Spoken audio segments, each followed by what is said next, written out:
Today is Friday, January 19th, 2024. Coming up on Roland Martin Unfiltered, streaming live on the Black Star Network. Louisiana moves one step closer to having its second Black congressional district. All we await is the signature of Governor Jeff Landry. We'll give you those details.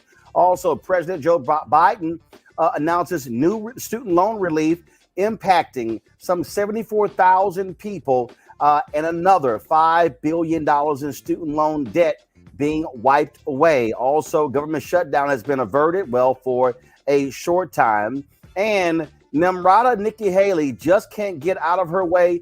She screws up again last night when dealing with the issue of racism in America. We'll show you what she said.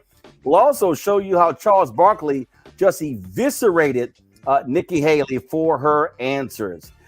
Folks, and a Florida A&M student on a bowling scholarship says it was revoked because she made clear to the coach that she had to study for finals. And then when she says that when her fellow teammates walked out of practice in solidarity with her, they all lost their scholarships. She'll join us on the show as well. It is time to bring the funk on Roland Martin Unfiltered on the Black Star Network. Let's go. He's got it. Whatever the miss, he's on it.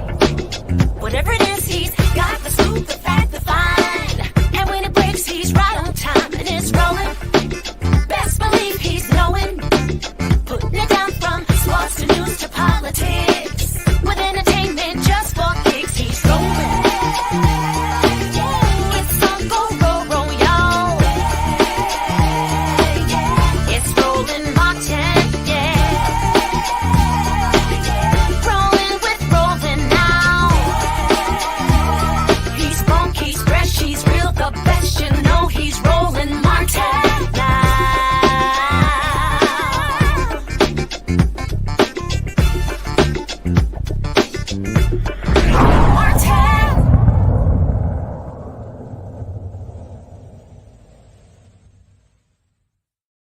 pass. Representative Boyer moves to adopt the title and moves to reconsider the vote. Folks, this was the Louisiana House where the vote was taken to create the second black congressional district in that particular state. It has been a long fought battle there with the NAACP Legal Defense Fund challenging Louisiana, and they now have their second black congressional district. All it awaits now is the signature of the governor of Louisiana, Jeff Landry. And of course, Jeff Landry also had been fighting this when he was the attorney general of the state, but it was made perfectly clear by the courts, look, it's not going to happen, folks. You're losing this battle.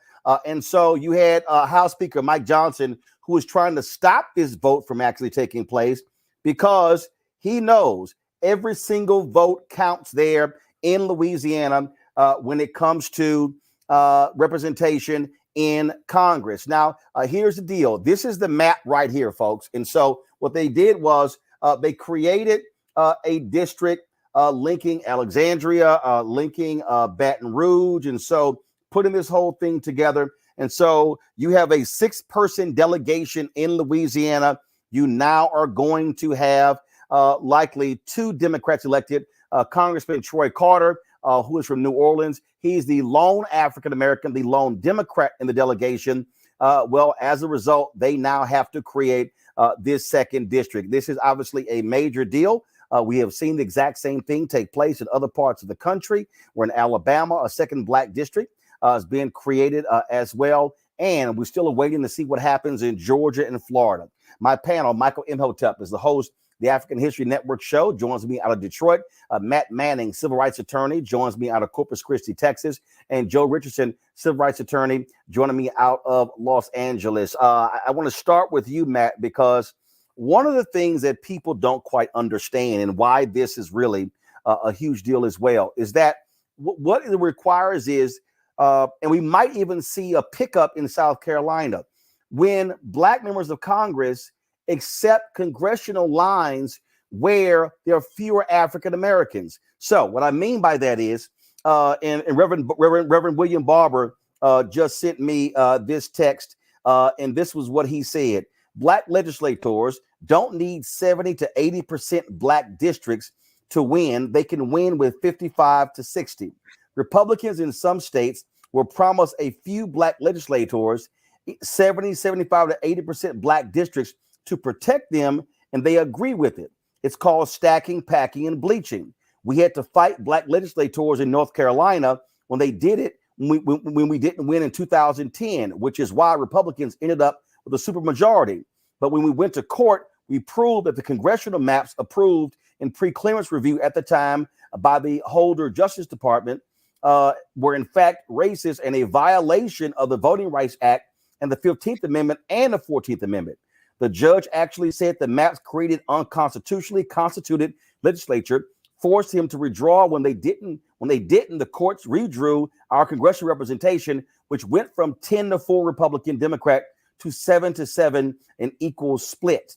And so that's the thing right there. And so that's what this map lays out. You pull some black folks from one district to create the second one. Now you expand your power.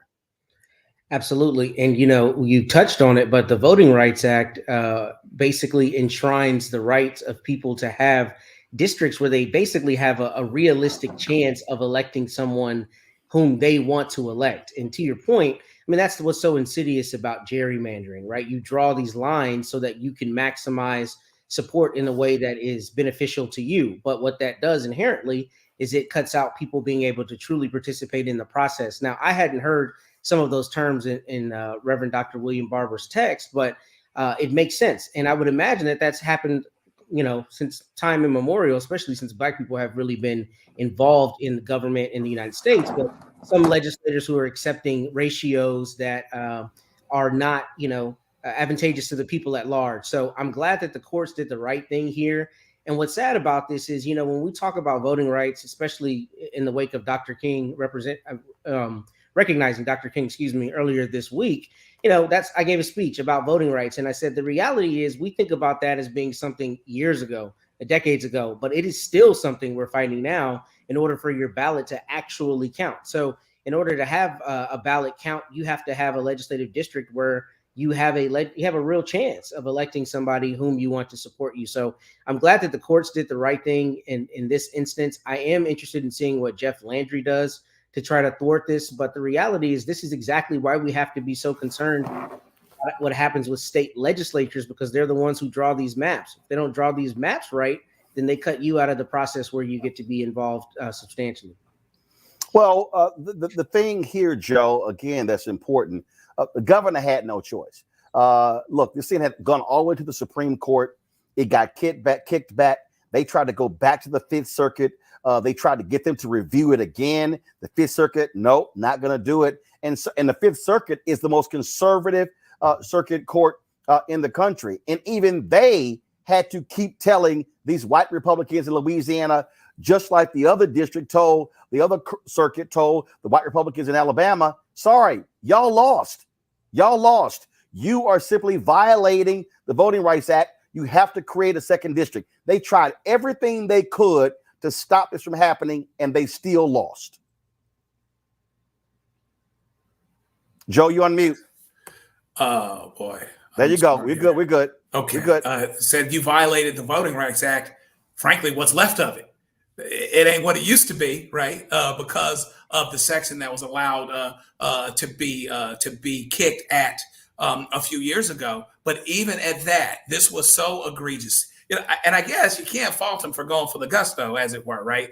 They're going to fight as hard as they can to try to gerrymander their way into staying in the majority, even though they're becoming outnumbered. And at least in this instance, it did not work. Fortunately, we've had the same thing happen in Alabama with the recent Supreme Court case there. And so, yeah, they had nowhere else to go as it pertains to this. The Mike Johnsons of the world and all of these folks weren't crazy about it.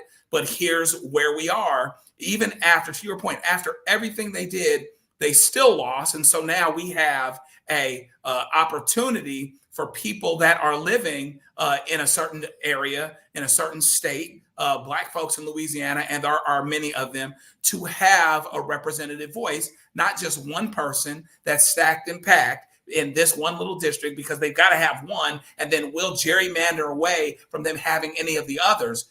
This creates fair representation, and it reminds you of how important voting is and always is and will continue to be. This is a victory, but the fight continues. There's no question about it. Michael, again, for people who don't understand, we talk about representation. We talk about the difference between having a Democrat in there and a Republican in there. The issues that Black folks are largely concerned with in Louisiana, you're likely going to have addressed by a Democrat than a Republican.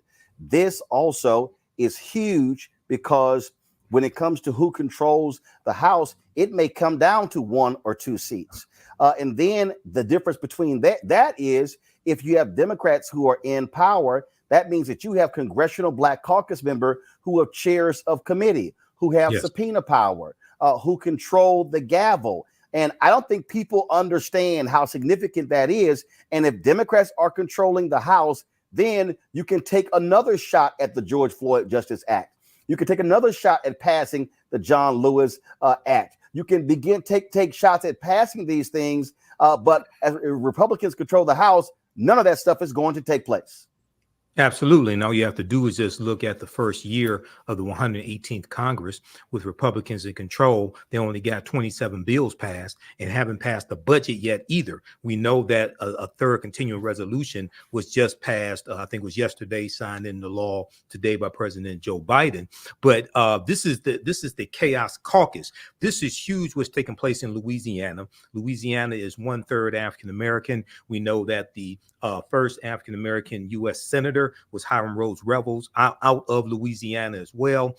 And this ties into all these things that we talk about on this show, getting bills passed in the House of Representatives, getting the Crown Act passed, getting the George Floyd Justice and Policing Act passed again, because it did pass the House of Representatives, getting the John Lewis Voting Rights Act passed again, because it did pass the House of Representatives, but also understanding how the House is related to the U.S. Senate, and understanding that is not just about the president, but it's also about when it comes to Congress and the U.S. Senate. And then when we talk about getting a budget passed, okay, the White House submits the budget, but it's the annual budget, but it's up to the 12 subcommittees in the House of Representatives and the U.S. Senate to approve that budget and change what they want in it as well. So all this is connected. So this is very important coming out of Louisiana.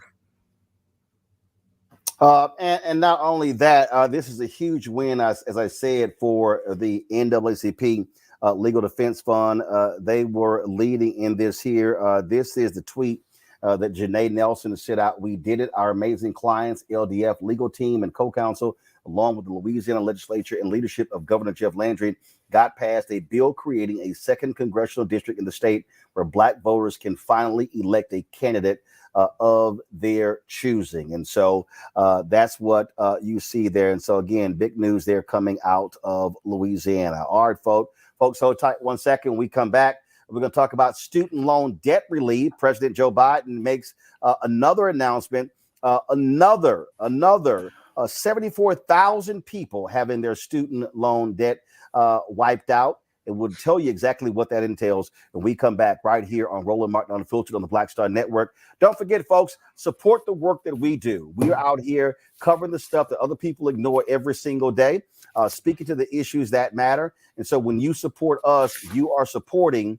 Black-owned media, where we are controlling the narrative, controlling the process. And so please, you can send your check and money order to P.O. Box 57196, Washington, D.C., 20037-0196. Cash App is $RM Unfiltered. PayPal R Martin Unfiltered. Venmo is RM Unfiltered. Zelle, Roland at RolandSMartin.com. Roland at RolandMartinUnfiltered.com. We'll be right back.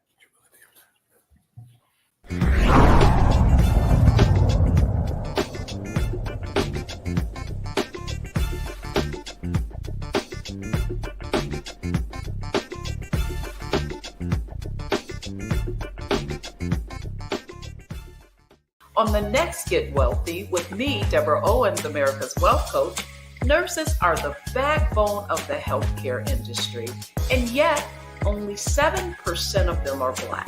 What's the reason for that low number? Well, a lack of opportunities and growth in their profession. Joining us on the next Get Wealthy is Needy Bartonillich. She's going to be sharing exactly what nurses need to do and what approach they need to take ownership of their success.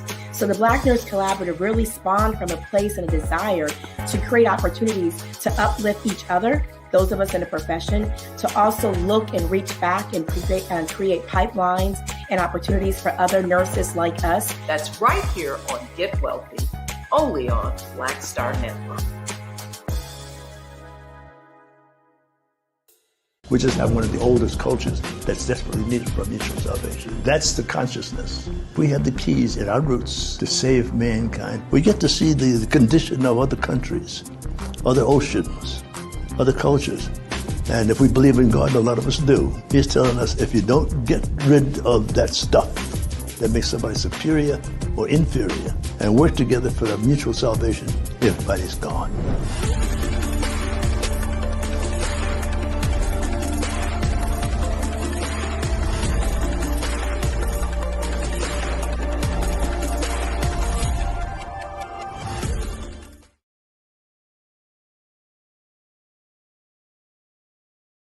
We wish to plead our own cause. Too long have others spoken for us. This is an opportunity for us to be able to speak to our issues. Y'all better understand something real quick. We ain't going nowhere. It is a continual battle that we see all across this country. Revolution will not be televised. The revolution will be streamed. All momentum we have now, we have to keep this going. He makes sure that our stories are told. Roland Martin's doing this every day. You can't be Black-owned media and be scared. Hi, this is Reggie Rock Byfoot. You're watching Roland Martin, unfiltered, uncut, unplugged, and undamn believable. You hear me?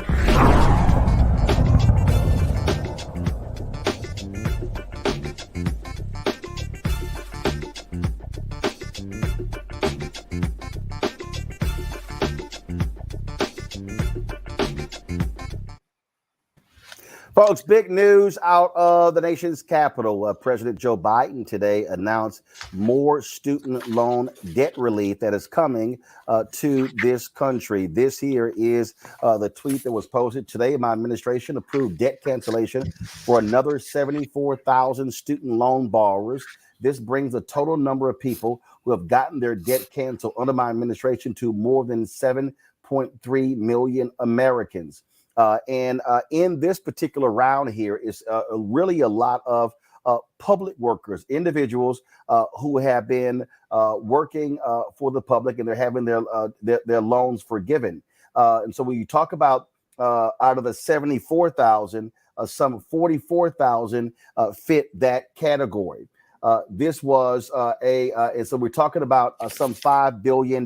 This is the statement from the White House that says it right here. And so when you go under here, it says of the 74,000 borrowers approved for relief today, nearly 44,000 of them are teachers, nurses, firefighters, and other individuals who earned forgiveness after 10 years of public service, and close to 30,000 of them are people who have been in repayment for at least 20 years, but never got the relief they earned through income-driven repayment plans. Of course, the Supreme Court ruled against President Biden when he tried to offer student debt relief to everybody. And so what they've done is go back into the programs to understand exactly what has been going on. You'll see in the announcement, it says, my administration is able to deliver relief to these borrowers and millions more because of fixes we made to broken student loan programs that were preventing borrowers from getting relief they were entitled to under the law. And so that's how they've been able to do this. We're almost down to the point of $140 billion in student loan debt that has actually been wiped out under the Biden-Harris administration. And keep in mind, Republicans have made it perfectly clear. They don't want to see any student loan debt relief. This was a campaign promise of President Joe Biden, Vice President Kamala Harris, and now you see them actually going through with that. Joe, I'm going to go to you. When I posted this on my Instagram page and also on my social media accounts, a number of people talked about it. Matter of fact, one lady sent me a direct message. She sent me a direct message. Give me 1 second. I want to pull it up and read it to you because I need people to understand these things are real. This woman said, I put 2 kids through school, no financial aid. They forgave $300,000 in debt for being a public servant. I'm happy. When I posted this on my page as well, just a number of people in the comments said, hey, I'm one of those people. Awesome. Thanks, Joe. Another person said, mine were forgiven in July 2023. Thanks, President Joe Biden. I'm one of those whose student loans were forgiven. Thank you, President Biden. And so it's crazy to have somebody on this page, Joe, say, I don't know anyone that got their loan forgiveness. And then I said, just scroll up the damn page. This is the thing that people need to understand. This does not happen if Biden and Harris are not in the White House. Yeah, there's no doubt about it. And remember, they wanted to do more than that. And the Supreme Court actually didn't let them do it. This is a fundamental life-giving program. And what he's tried to do is, based on the Supreme Court decision, actually craft something. It had to be more narrow, but craft something that could help as many people that were really supposed to be helped as possible. So you're talking about firefighters, you're talking about teachers, you're talking about people that do the most incredible work, but don't get the pay, and they're locked into loans that just get bigger. Forbearances, things make those amounts bigger. Folks are still struggling with them. And so this has been an incredible life-giving program. And this is a perfect example of, for those that are walking around saying, well, Joe Biden hadn't done anything for me, with an irony. They might have a paid off student loan. They've got more expanded health care. They've got infrastructure programs. They've got 3.5% unemployment. They've got inflation that's going down, but Joe Biden doesn't do anything for us. So, at some point, people are going to have to make sure they understand what it is that's going on. But the Biden administration has to do the best job possible about getting the word out at the risk of tooting its own horn and letting them know, reminding them who was it that did want to do this, and who was it that didn't want to do this, and who is it that wants to do even more, but he's actually trying to work within the law, including what the Supreme Court has done to maximize this benefit. And I'll tell you right now, Michael, some of these people really drive me crazy. Somebody posted, and this is a very prominent person, I haven't received any of these billions. Well, guess what? It ain't just you. Then somebody else goes, I just checked my account. I wasn't selected. We still have work to do, Mr. President. Another person goes, I don't know anyone that got their loan forgiveness. Another guy goes, so another woman goes, this is laughable. And my response was, so $140 billion in loan forgiveness is laughable. I mean, the thing here, and matter of fact, there's one guy who complained. He said that he was against. He said that he paid off his student loans. He never got a refund for that. I said, well, hell, I buy my own groceries. I don't ask for a refund when other people are getting food assistance. Yeah, Roland, when you have people who complain about student loan forgiveness, most of these people don't complain about paycheck protection loans that were forgiven by the federal government. And the average paycheck protection loan was much larger than forgiving what Biden Harris were originally going to do, which was up to $20,000 forgiving student loans, the executive order. OK, then you have Republicans. So if what Biden Harris are doing is laughable, then what Republican senators who tried to strip Biden of the ability to be able to discharge student loan, then that must be hysterical. OK, so when you look at, because you have 5 senators, including Mitt Romney, who last year tried to get a bill passed in the Senate to strip the president of the ability to discharge student loan debt. So this is good. They're building on what they've done. According to the article from Forbes.com, more than $136 billion so far has been forgiven, 3.7 million Americans, and they're going to continue to build upon this. Now, I have to say this. If more people had voted for Hillary Clinton in 2016, you'd have a 6-3 liberal Supreme Court, most likely, as opposed to a 6-3 conservative Supreme Court. And that 6-3 liberal Supreme Court most likely would have upheld President Joe Biden's executive order, which would have discharged even more student loan debt. So this is an example of how elections have consequences. Look, they absolutely have consequences. And I get it, Matt. Everybody wants to get something. But for anybody to somehow suggest, that's not a lot, that's not a big deal, this is a pittance. I'm sitting here looking at a person who posted that they are a public school teacher and they had more than $150,000 in student loan debt forgiven. Now, I'm sorry, okay? Just because everybody didn't get their student loan debt forgiven does not mean it's not important. It's $140 billion and 3.7 million Americans. And it's purchasing power. Michael and Joe spoke to the issues, I think, brilliantly. But the problem that we have when we talk about student loans is we have created a real dichotomy between those who, took federal assistance for school and those who didn't. And it's very much looked at in an individualistic way. The reason that's problematic is that our entire economy and our society benefits, 1, from a more educated populace, and 2, from a populace that has disposable income to participate in the market, buying goods and services. So really, on the whole, there's a benefit to student loan forgiveness. But one of the things that we don't talk about enough, and one of the biggest components of this, is college costs. So it's not just taking out money to go to school. It's the fact that the cost to go to school have ballooned, extraordinarily, not only in the last decade, but in the last several decades. A few years ago, my middle son was born and I went to talk to my banker. I said, how much would it cost for me to send him to Howard? He said it would cost $450,000, right, in about 18 years. And the idea that my banker can look at me and tell me it will cost $500,000 for me to send my son to my alma mater is extraordinary. And the reality is that is what we're talking about when we talk about federal student loan debt against the backdrop of college costs. So I say that to say I'm elated that the Biden-Harris administration has found a way to work around the Supreme Court's decision. But we as a society have to have a larger conversation about the benefit of an educated populace, particularly as we see China and some other countries around the world as, existential threats, essentially. So the more educated we are, the better our society is. And we need to look at it from a collectivist view rather than an individualistic view. And to that end, I think, your point about buying groceries and the food stamps corollary is brilliant, because the reality of it is, there are people who are crowing about tax dollars that are going towards this, who not only won't be materially affected, but who find a way to bend over backwards to make a benefit somewhere else be okay. So I think we as a society need to see this as a benefit to all of us. And once we do that, we'll see improvements in society.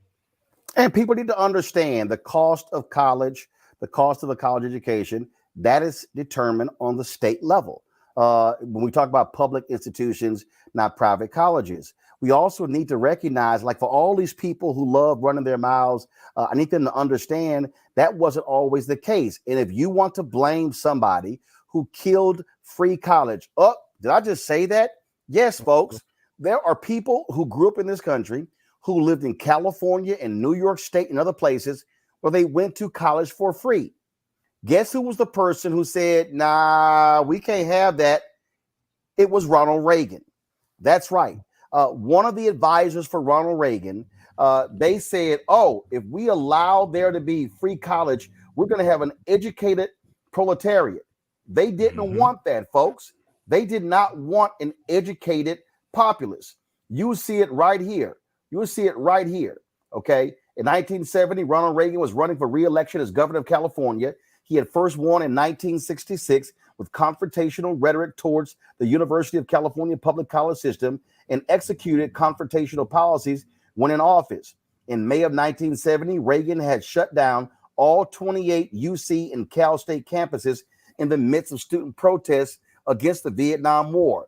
On October 29th, less than a week before the election, his education advisor, Roger A. Freeman, spoke at a press conference to defend him.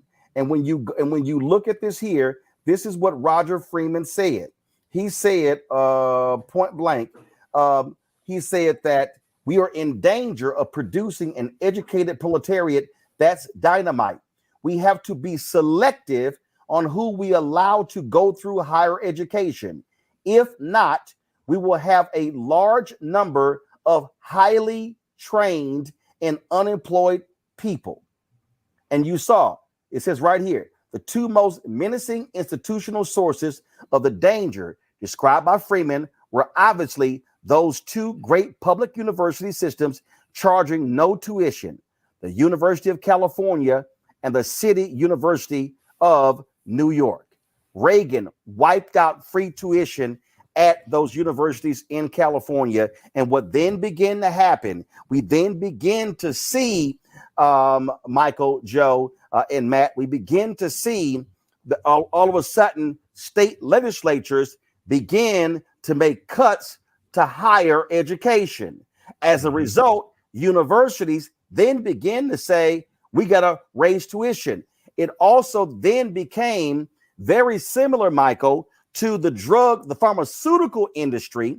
It became, wait a minute, we can jack up the prices and these folks can just keep taking out more loans to pay for the education, helping the banking system, helping the banks and all of them.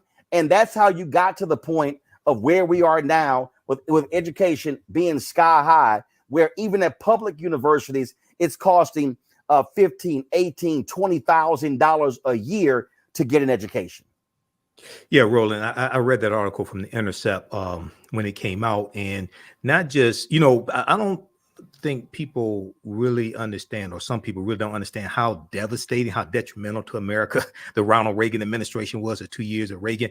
And even going back to when Reagan was governor of California, the reason what contributed to the high divorce rates in this country was the Family Law Act of 1969 that Reagan signed into law that allowed people to get divorced based upon irreconcilable differences. And then that spread across the country as well. That's traced back to Reagan in 1969 when he's governor of California.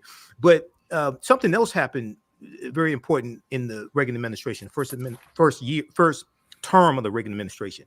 The Heritage Foundation, right around 1980, right around 1980, they put out a book that contained 2,000 policies that they wanted the Reagan administration to adopt. And Ali Velshi talked about this a few weeks ago on MSNBC.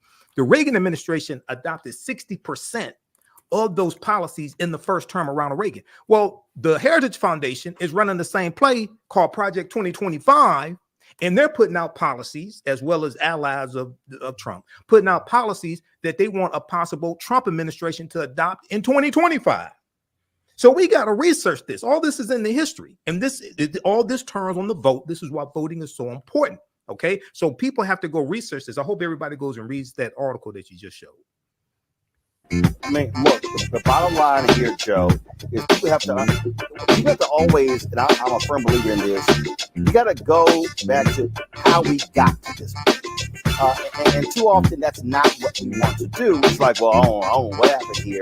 And so it was by design. We have seen the gutting of public education in this country. While that was happening, we saw the de-emphasizing of the trades as well. And so now what we have in this country, we have a massive education imbalance. And so we've got a lot of people who are highly educated, who have spent a lot of money going to school, but when they go into those careers, they're never going to be able to make enough money to pay for those loans. The reality is you should not be an English major in America and you want to be a teacher and your education costs you $150,000. That is simply insane. Yeah, it's a difficult thing. Among other things, it's hard because things cost. Education costs. You want your child to have a great liberal arts education. I just got done paying for my daughter to go to Northwestern, and it was cool, but it was no joke. Me and my wife were looking at each other saying, I don't know how people do this more than once, and don't know how we did it, keeping it real. But the fact of the matter is it becomes cost preclusive to get degrees in certain educational areas because you can't come out and make the money that you need to make, even though you want to be passionate about the work that you're doing. Teachers are unappreciated. Some of the greatest, careers out there are very underappreciated from a financial standpoint. Fortunately, my daughter's able to do something that doesn't pay a lot of money, but she doesn't need a lot of money. But if she had borrowed a whole lot of money, then she'd be in a whole nother situation in a whole nother category. So it becomes very difficult and a self-perpetuating situation when education has gotten so sky high, so much so that as it pertains to certain degrees and certain things, it becomes cost preclusive. So now what do? Do you go to graduate school and get more debt potentially so that you can have a better job? You really get to be caught up in a bit of a catch-22 where basically you've been put in a box that it's very, very hard to crawl out of, as it were, and you are actually in the educated category. And now it makes people look at people getting educated and saying, well, what the heck are you doing that for? That doesn't make any sense. Now, there are other alternatives, theoretically speaking, going to the service, technical professions, which we absolutely need to encourage and support, but it shouldn't be preclusive, the cost of going to college to going to college. And so something like this that helps to equalize a bit, so people that are in a particular situation is good. However, to the point that Matt just made, we have to make a larger discussion about how we approach this situation long term, because the problem still is that it costs too much to get educated, so much so that it may not be worth it for a lot of people that are going to college. That really is the struggle, and we've never. You're not seeing massive conversations where legislators are meeting to confront the high cost of public education. No, I'm assuming that was for me, Roland. Yeah. They aren't. Yeah, they're not having those conversations, at least not that I've seen. And first, let me congratulate you and your family, Joe. Northwestern is a fine institution. Congrats to your daughter. But outside of that, notwithstanding that, we don't know that they're having those conversations. And we as Americans are not having the right conversation, because we are, again, seeing it as, I saw one of the comments, someone said, "What about me?" should be our national slogan. And that's funny, because that's really the way we approach this conversation, despite the fact that not only are we not talking about college costs, and not only are our politicians not providing any real solutions to that, but the fact that you look at my generation, generations after me, and even a little ahead of me, every single student has been imbued with this story from the beginning that you have to go to college to be successful. We know that isn't true. We know you can have an extraordinarily successful career in the trades and other things. But the reality is we have imbued people with this belief that they've got to go to college. And the reality of our economy is more jobs now are requiring more education. So there is a gulf between what the market is requiring and what people are able to do, because the providers of that colleges are making costs go through the roof. And that's really what we need to talk about is cost control, the same way we do with other things, cost control for really important pharmaceuticals or other things that we deem as a society, things that should not be commodified to the extent that the free market is just determining those costs and, to hell with them not being regulated to a certain extent. I think we as a society have to see a benefit to education to the extent that we require those costs to stay down. And, I'm glad you made the distinction about private colleges versus public colleges. That's extremely important. Howard is a private school. It may cost differently than your public schools. However, the University of Texas at Austin, my parents' alma mater, is extraordinarily cost prohibitive for most Texans. It is not cheap to go to UT Austin. It's hard to get in. And if you get in, it costs a boatload of money for most people. So this is a conversation we have to be having about public schools, private schools, community college. And we also have to make it, I think, incentivized on a much larger scale for students to limit how much time they're spending in college through dual credit and other programs. And I know there are a lot of programs to that end, but if your high school senior can graduate with half of their collegiate time done, then you're talking about a relatively smaller amount of loans they may have to take out. But we need to be talking about democratizing education. And the last point I wanted to note is from that Ronald Reagan note. You notice he said we don't want to have an educated proletariat, right? That's very hearkening back to Marxism principles and socialism and vilifying this idea that the collective do better. And that's part of the problem. We can't look at it as an individualistic thing, rather one that rising tide lifts all boats. And there you go. All right, folks. Got to go to a break. We come back. My goodness. Y'all, Nikki Haley, Nimarata, Lord have mercy. How hard this woman creates more problems for herself than I've ever seen in my life. Wait until I show y'all what happened last night at the CNN town hall in New Hampshire. And Charles Barkley even weighed in. And we're going to tell you what Charles had to say as well. My goodness. You're watching Roland Martin Unfiltered right here on the Black Star Network. Back in a moment. Hatred on the streets, a horrific scene, a white nationalist rally that descended into deadly violence. White people are losing their damn minds. An angry pro-Trump mob storms the U.S. Capitol. We're about to see the rise of what I call white minority resistance. We have seen white folks in this country who simply cannot tolerate black folks voting. I think what we're seeing is the inevitable result of violent denial. This is part of American history. Every time that people of color have made progress, whether real or symbolic, there has been what Carol Anderson at Emory University calls white rage as a backlash. This is the rise of the Proud Boys and the Boogaloo Boys. America, there's going to be more of this. Here's all the Proud Boys, guys. This country is getting increasingly racist in its behaviors and its attitudes because of the fear of white people. The fear that they're taking our jobs, they're taking our resources, they're taking our women. This is white fear.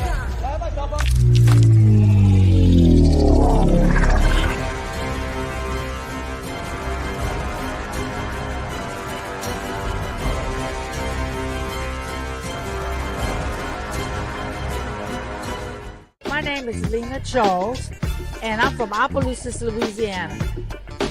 Yes, that is Zydeco capital of the world. My name is Margaret Chappelle. I'm from Dallas, Texas, representing the Urban Trivia Game. It's me, Sherry Shepherd, and you know what you watch. Roland Martin on Unfiltered.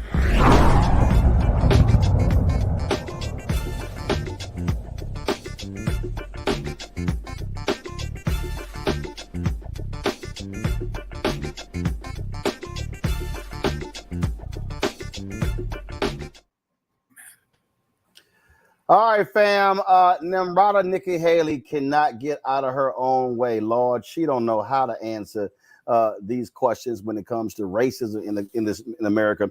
Last night, CNN had a town hall in New Hampshire, and she was asked again, and Paula Nimarata screwed up the answer again.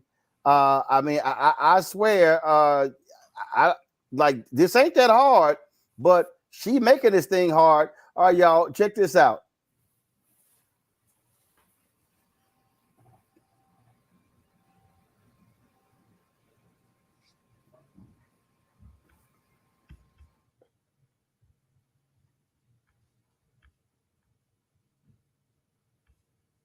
I want to ask you about a comment you made earlier this week. You said that America has, quote, never been a racist country, unquote. Protections for the institution of slavery were written into the U.S. Constitution. The White House was built with slave labor. Your home state of South Carolina seceded from the Union, fought a war to defend the enslavement of black people. I understand you don't think America is a racist country now, but we're here at a college. Do you really think as a historical matter, America has never been a racist country? I mean, think about what you're saying. First of all, I will tell you, when you look at, the Declaration of Independence, it was that, men are created equal with unalienable rights, right? That was what we all knew. But what I look at it as is I was a brown girl that grew up in a small rural town. We had plenty of racism that we had to deal with. But my parents never said we lived in a racist country. And I'm so thankful they didn't. Because for every brown and black child out there, if you tell them they live or were born in a racist country, you're immediately telling them they don't have a chance. And my parents would always say, you may have challenges. And yes, there will be people who are racist, but that doesn't define what you can do in this country. And so I think it's important that we tell all kids that, look, America is not perfect. We have our stains. We know that. But our goal should always be to make today better than yesterday. It's hugely important. And that's the problem I have, is we have too many people with this national self-loathing. It is killing our country. We have got to go back to loving America. We are blessed because that little brown girl in that small rural town in South Carolina, she grew up to become the first female minority governor in history.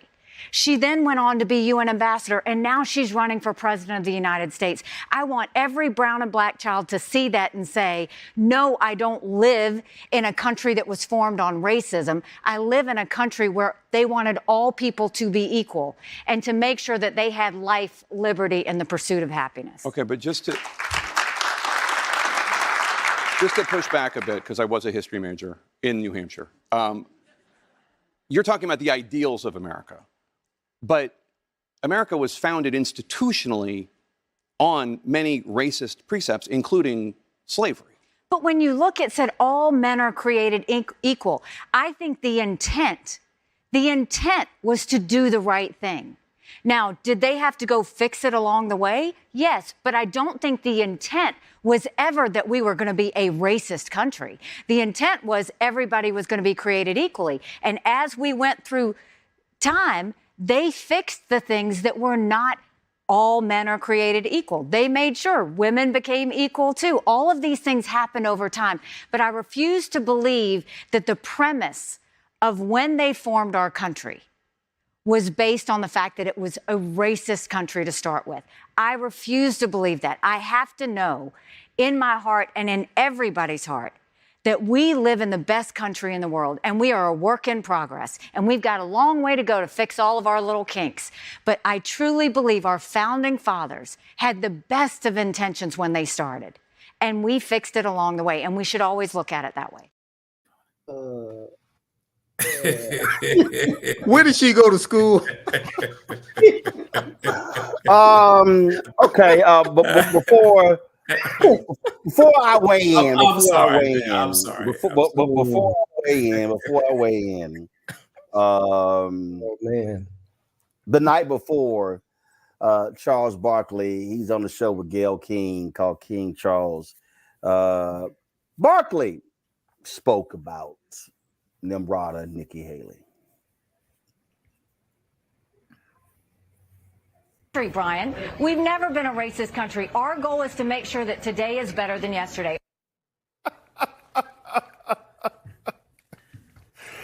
We asked people out on the street about that tonight. We didn't find anyone that could agree with that. Not statement. anybody with common sense. Yeah, we didn't find anybody. Well, you know what? I've been having a hard time trying to decide who I'm gonna vote for. Mm-hmm. So Nikki Haley's the leader in the clubhouse because she was a leader in your clubhouse. Because she's 100% correct. If you forget about slavery, Jim Crow, segregation, anti-Semitism, Asian hate that's been going on in this country, America's been smooth sailing. Yeah. You know, that was. I think a lot of people were surprised. Well, by no. First of all, you can't be surprised. That was just stupid. America was built on racism. Mm-hmm. First of all, America was certainly built on slavery. Well, yeah, certainly that. Yeah. But listen, you can criticize a country. This is the greatest country in the world, but you can still criticize it. Yeah. Anybody who thinks we don't have racism. You turn on the TV every single day, there's racism. Mm-hmm. And for her, somebody who wants to be the president of the United States to say something that's stupid. And that's just stupid. Like, when you heard it, you're like, oh, can you, I wish I could go back on my TV because, you know, when some people, somebody. To rewind it to see, because you can't think that. Mm-hmm. You can't think that racism doesn't exist in this country. Like, you know, right now, like I say, America was built on racism. Like I say, segregation, Jim Crow, slavery. Yeah. Even now, we got anti-Semitism that's through the roof. Yeah. In the last couple of years, Asian people have been getting mistreated. Well, she has a town hall tomorrow night, Jake Tapper. You know what I want to do? What? Listen, I want all the black people here in New York. We're going up to New Hampshire. We're going to have the whole audience black. That's what we're going to do. And when Jake Tapper said we got a question, we're going to all raise our hand at the same time. If I could get, it's cold out here right now. If I could get. Something tells me there's not very many black people in New Hampshire, so maybe you might have to cover New York. Well, because I think that the reason she said that everything's rosy with black people, she's been in New Hampshire an hour for the last 2 months. She ain't seen no black people. All right, so I mean, here's what is so utterly illogical, is that no, if you tell a black or brown kid that America has been a racist country, you're telling them they can't succeed. No, that ain't it. You're telling them the truth. I mean, my parents were very clear.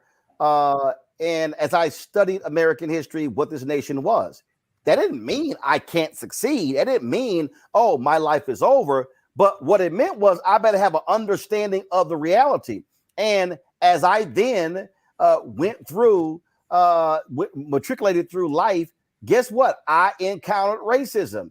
I encountered bigotry. And so she wants to have this rose-colored view. And that stuff all sound cute and sound great until you get one of them kids who all of a sudden comes face to face with racism. Oh, my parents never told us America was racist. Nikki, you lying. Your daddy, your Indian daddy, could not get hired anywhere in South Carolina except at a HBCU. Your mama taught in public schools with black kids. Your mama made dresses, Nikki. White women wouldn't buy any clothes your mama made. Who bought your mama's dresses? Black people. She is on record as saying the house that they bought, they had it in the deed. You can't invite no black people over. You can't drink. And when you sell this house, you got to sell it back to the previous owner. Nikki, what the hell is that other than racism? But see, what this is, Joe, is this desire to make white folk feel so comfortable. And let's be real clear. The Republican Party is the party of white people. And these people don't believe in this. They don't believe in the reality of racism, and they love to live in denial when it comes to the truth. Nikki Haley didn't have to, it didn't have to be a one or another proposition. You can acknowledge that there is racism, and it's nuts to not acknowledge that we weren't built on racism, even if you don't think we're racist anymore. That could have been her middle ground. You can acknowledge that racism exists, but still say, my mom and my dad told me, even though they made a decision not to tell me those things because of what they knew and how they were going to approach it. That doesn't mean that it's not there. And that doesn't mean that we're not individually accountable. If we've got to be twice as good to get half as far, then that's our reality. And in her case, maybe she's done it. But you don't actually have to look around and act like something is other than what it is. She says, I want to live for tomorrow and not today. Well, if I'm driving from here to LA County or to San Francisco, I might want to get to San Francisco, but I have to start from where I am. Here's how we started. Black folk were 3/5 of a person. If you watch the movie Dazed and Confused, the teacher in there says, remember what you're celebrating is that aristocratic slave-owning white men didn't want to pay their taxes. No, we started off a little bit less than ideal. We can admit that. We were built on racism. That doesn't mean that you can't be accountable. That doesn't mean that we haven't made progress. That doesn't mean that we're not the greatest country in the world. We've got black billionaires, but you can deal with it for what it actually is. But, at the end of the day, Nikki Haley's looking at her watch and she sees that South Carolina is coming up in a second, and she needs to do real, real well in New Hampshire and in South Carolina. But, meanwhile, back at the ranch, South Carolina is who got it cracking when it was time for succeeding from the Union as it pertains to the Confederacy. So she's got to come out how she's got to come out. And this is going to end up being her gripe. Even Republicans ought to look at this. Nikki Haley wants to be all things to all people, okay? And it's very, very hard for her to just sit and to take a stand about something and to be in disagreement on something because she's worried about it. And the biggest irony is it's still the fight after all of this is over with for distant second place. I just crack up laughing back at the silliness that keeps coming out of her mouth. And it's like, girl, you keep answering the dumbass question like that, you're going to keep getting the question. That's true. And what I love about this show is things that you say like, yo, Indian daddy, yo, Indian mama. Sorry, I'm struggling to keep that one together. But I mean, you're right. They immigrated from India. Oh, no, right. You didn't say anything wrong. It was just, I love our people. Thank you. Who you are. But notwithstanding that, and I saw the other brothers trying not to laugh. It was just funny. But in any event, what I think is so strange about this is from the same group of people who want to be textualists and legalists of the Constitution, which had black people original constructionists a literal fraction of a human being, right? 60% of a person to tabulate how we're going to count population in this country. So from an objective standpoint, from an originalist, textualist standpoint, the founding document of this country on which we have modeled all of our government and built our government says that the four men on this screen were not full people. So to Joe's point, how at any point you cannot say racism was part and parcel with the inception of this country and is still an integral part of this country to the extent that we're still debating birthright citizenship in 2024. See also, right, when we talk about racism, we're not just talking about out and out racism in the circumstance where I hate you because you're a certain color. We're talking about dog whistles, i.e. immigration, right?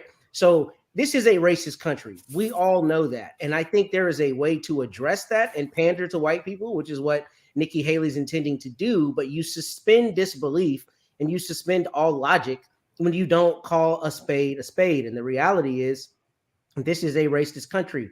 What I think is brilliant, though, and insidious about this messaging is Nikki Haley, maybe unintentionally, because she's trying to appeal to Stepford wives and to the demure idea of what a white woman is, I believe, in her whole affect, how she dresses, how she talks. But the hustle here is they have found a way to conflate everything with being woke, including the truth. And the truth of this country is it's a racist country. And to Joe's point, I think she could have been truthful and then been aspirational. Yes, this country was founded on racism. However, I choose to look towards the future. You can do that and at least acknowledge what we all see as the elephant in the room. But not to do so, you're able to do so because the people to whom you're speaking, i.e. not the four men on the screen, don't want you to acknowledge that, lest you be lumped in with woke and everything that we're seeing across the country. So this is full of it, and we know that. But also, thank you for making me laugh. Bottom line is, every time that child talks, Michael, she get 2 words. Girl, bye. Yeah, Roland. I saw the videos. I posted them on my Instagram page. And first of all, in that whole, when especially Republicans have this conversation about racism or the fact, or they say systemic racism doesn't exist, they never want to define what racism is. Racism is not a feeling.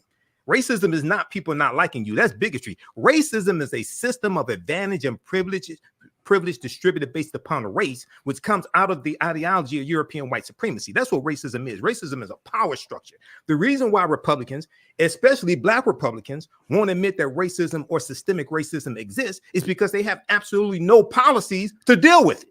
So they want to pretend like it doesn't exist. Oh, that was something in the past. She doesn't even want to admit that in the past during 246 years of slavery, that America was a racist country. Then she wants to talk about all men were created equal. Yeah, but they were talking about all white men. They weren't talking about the Africans they were keeping enslaved. They weren't talking about white women. Okay, so even when she says that, it's disingenuous. And then I've got to.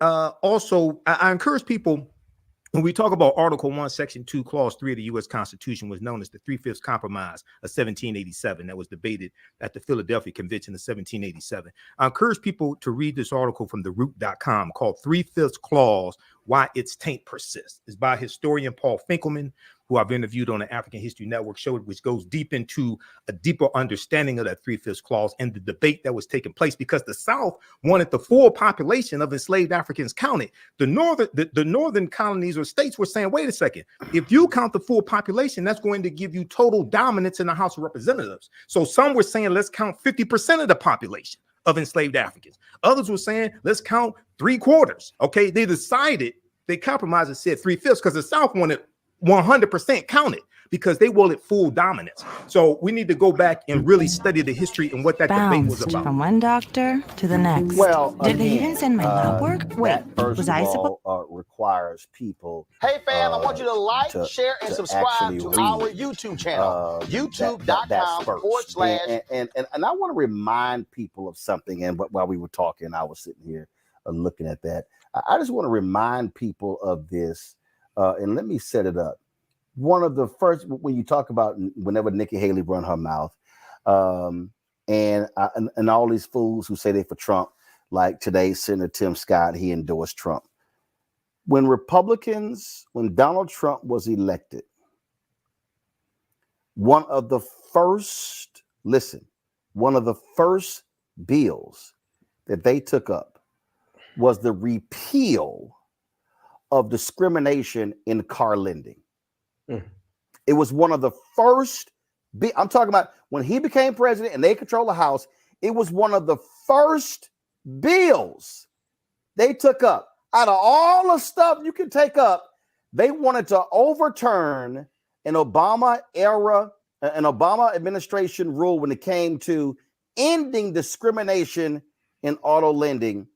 This is a flashback for those of y'all who may have forgotten.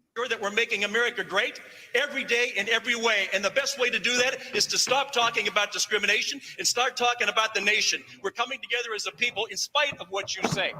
Thank you, gentlemen. I yield back. Gentleman's time has expired. Members are reminded to address their remarks to the chair. The gentleman from Texas reserves, the gentlelady from California. Thank you very much. The gentleman, Mr. Kelly, please do not leave because I want you to know that I am more offended as an African-American woman than you will ever be. And this business about making America great again, it is your president that's dividing this country. And don't talk to me about the fact that we don't understand what happens on the automobile. No, I will not yield. No, I will not yell. Okay. Don't tell me that we don't understand. That's the attitude that's been given toward women time and time again. The gentlelady will suspend. The chair wishes to remind all members that they are to address their remarks to the chair. I Gentlelady will respect the continue. chair, but don't stop me in the middle when you didn't stop him in the middle. And so I shall continue. Don't you dare talk to me like that and think that somehow women don't understand what goes on the floor of automobile dealers. Minded to direct her remarks to the chair. The And gentlelady I will am continue saying that in I will order. continue to do that. However, I don't appreciate that you did not interrupt him when he was making those outrageous remarks about him knowing more about discrimination than I know about discrimination. I resent that, and I resent the remark about making America great again. He's down here making a speech for this dishonorable president of the United States of America. Having said that, I reserve the balance of my time, and no, I do not yield not 1 second to you. Not 1 second. Not 1 second to you.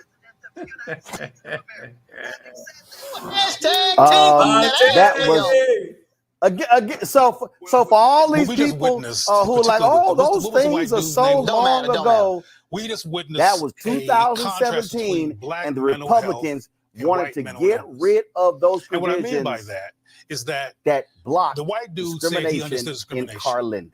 Now, we need to read between the lines. When a white person says they understand discrimination, they're talking about against white people it's and about against white messaging interests as well. Okay, we want to white get rid of this, values. but we Let's want be real to do clear. it in a certain If we listen order, to in a it certain way. with logic or with some type of utopian perspective, you'll get lost.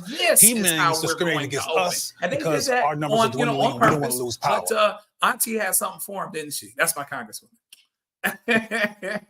Yes, she did. All right, y'all, hold tight 1 second. We come back. I saw this story today done by my man Scotty, his off-script YouTube channel, and it deals a FAMU student, a top bowler, was kicked off the team because he said, "I'm focusing on my finals." Then her teammates came to her defense. They got rid of all their scholarships. What the hell is going on at Florida A&M? I'll discuss that next on Roland Martin Unfiltered on the Black Star Network. We just have one of the oldest cultures that's desperately needed for mutual salvation. That's the consciousness. We have the keys in our roots to save mankind. We get to see the condition of other countries, other oceans, other cultures. And if we believe in God, a lot of us do, He's telling us if you don't get rid of that stuff that makes somebody superior or inferior and work together for the mutual salvation, everybody's gone.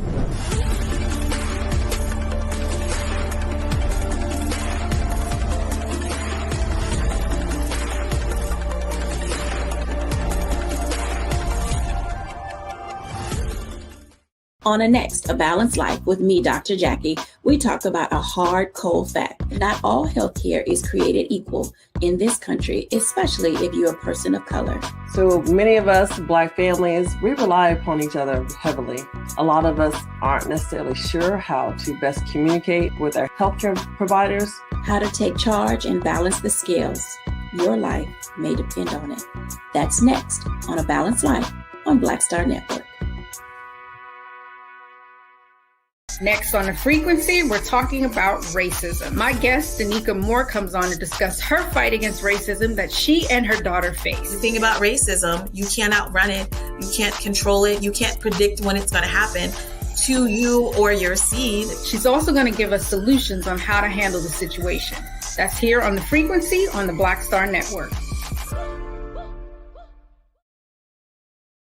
Hey, it's John Murray, the executive producer of the new Sherry Shepherd Talk Show. And you're watching Roland Martin Unfiltered.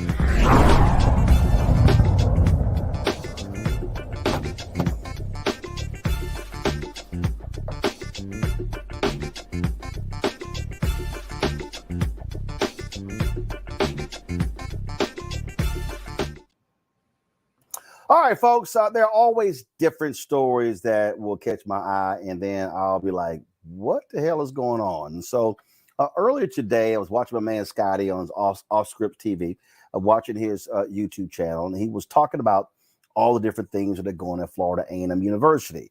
Their head football coach left. The AD wanted to bring in somebody else. Alumni pushed back. Now they got a search committee, and it's like they had board of regents meetings. There's all kind of drama about what's going on at FAMU. But then he told a story about this young lady, Shamoria Johnson. Shamoria is a top bowler. She's a bowling scholarship. And she took to her TikTok and Instagram to share with people about how she no longer is on the bowling team and how all the bowling team is gone. So according to Shamoria, she won honors as a bowler of the week. I mean, she's a very good bowler. And so she responded to an email from her head coach with regards to practice or something along those lines. And she responded that she was focusing on her finals. Well, the coach didn't like it and then confronted her at practice. Well, then Shamoria responded. And then the coach said, "You're off the team." Well, when she walked out of practice, her fellow bowling members, teammates, left with her. As a result, they got rid of all of their scholarships and they brought in a whole new bowling team of walk-ons. Shamoria Jones is right now on Roland Martin Unfiltered. Shamoria, glad to have you here. And so what's crazy to me, so you said, I want to focus on my finals, my finals. And so what was the coach asking you to do? Devote more time to practice and skip studying? Hi, thank you first of all for having me on here. Basically what happened was it was dead week. So it was the week before the final week of classes.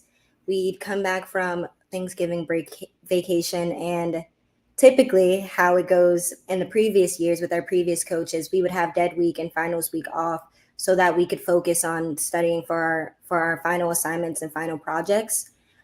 Because at Florida A&M, a lot of my colleagues and myself included, we don't just have finals week exams. We have final projects, we have group projects, we have papers that we need to turn in before actual finals week. And so the week before, on November 29th, the week of November 29th, my teammates were texting the coach and letting her know, hey, I have this project, I have this presentation, I have this study group, I won't be able to come into practice. And for the rest of my teammates, she told everybody, okay, no problem, good luck. And I texted her on November 29th and I said, hey, coach, I won't be able to come into practice on Monday, December 4th, because I have 2 final papers due that I will need to work on. Unlike the rest of my teammates, I got no response back. I didn't get a text message back. And instead, she sent us an email where she was stating that we needed to manage our time better, and being a student athlete, we should be able to balance our schoolwork and our academic work. So having homework or studying is not an excuse to miss practice. And when I read that email, I felt a little bit anxious because I knew that I needed that time to work on my final paper. I am an English major, so it is quite a bit of work. So I responded to her email, and my intention was to emphasize that I really prioritize my academics, and seeing how this is the #1 public HBCU, it's a very rigorous academic setting. And so I ended the email saying that I would prioritize my academics as a student athlete. And I also referenced one of the rules from the women's bowling team rules, where it stated that being a student is the priority. That was the only bolded rule on the rule sheet. And I didn't get a response to that email either. Instead, I just was dismissed from the team. Whoa. So, okay, here's where I'm confused. Did y'all have any bowling tournaments during this period? No, sir. We actually had our last tournament it was before Thanksgiving break. Our last tournament of the semester was before Thanksgiving break, and it was the Alabama State tournament on November 16th. And that was the tournament that I actually was MVP of.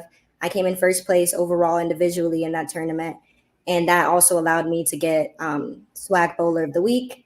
And I had also that same weekend been recognized at the Florida Classic for being one of FAMU's only athletes on Bright Future Scholarship.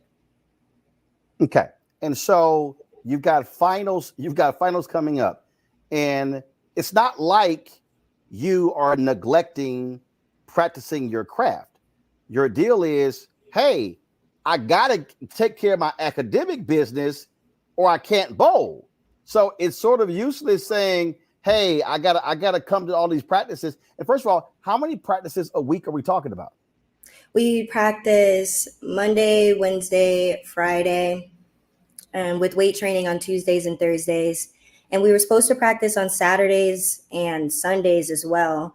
But FAMU Athletics was unable to accommodate our practice at the on-campus lanes at Gallimore Lanes because of some conflict between student activities versus athletics.